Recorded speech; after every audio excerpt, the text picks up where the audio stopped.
শুরু করলে? এই যে মিষ্টি কুমড় ভাজা করেছো।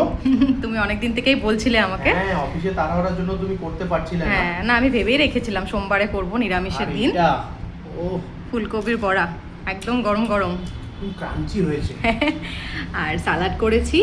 এখানে হচ্ছে অরহের ডাল, এখানে দিয়েছি হলে টমেটো, তারপর একটু পেঁপে ছিল আর গাজর দিয়েছি, আর সঙ্গে হচ্ছে একদম কষা কষা করে আলু ফুলকপির তরকারি। কেমন খাওয়া যাচ্ছে? একটু ফুলকপি বড়া নিচ্ছি। হ্যাঁ। আর মিষ্টি কুমড় দিয়ে ভাজাটা দিয়ে মেখে নিলাম। হ্যাঁ। দারুণ অসাধারণ লাগছে খেতে। তুমি জানো, হ্যাঁ হ্যাঁ একদম, কে কে আপনারা ভালোবাসেন? তাই তো একদম জানাবেন।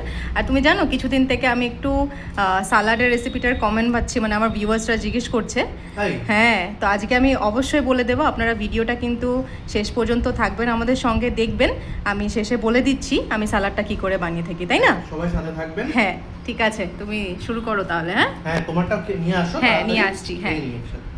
নিচ্ছ? হ্যাঁ, তরকারি নিয়ে নিলাম। কেমন হয়েছে খেয়ে বলো। হ্যাঁ।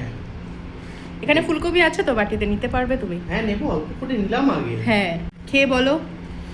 তাও মেখে নি। হ্যাঁ। এটা যা। এখানে কিন্তু সবসময় ফুলকপি অ্যাভেলেবল থাকে, তাই না? 12 মাস ফুলকপি পাওয়া যায়। আর কোয়ালিটিও খুব ভালো থাকে।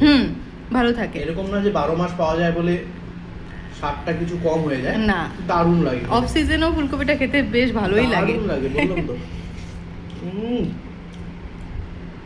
ফুলকপির বড়া। কাঁচা লঙ্কা দিয়ে। হ্যাঁ, তোমার তো আবার কাঁচা লঙ্কা চাই। দারুণ হয়েছে। তাহলে কি আজকে সোমবারের খাওয়াটা একটু স্যাটিসফাইড তো, জমে গেছে তো?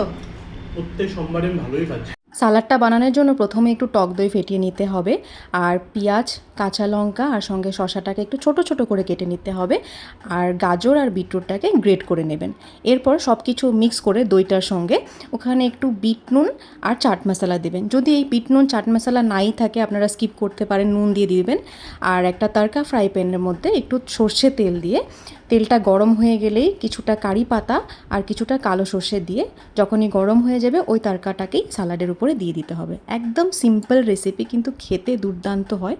আপনাদের কেমন লাগবে খেয়ে বা কেমন লাগলো আমাকে কিন্তু অবশ্যই কমেন্ট করে জানাবেন। ভিডিওটা কেমন লাগলো অবশ্যই কমেন্ট করবেন। দেখা হচ্ছে আগামীকাল একটা নতুন ভিডিও নিয়ে।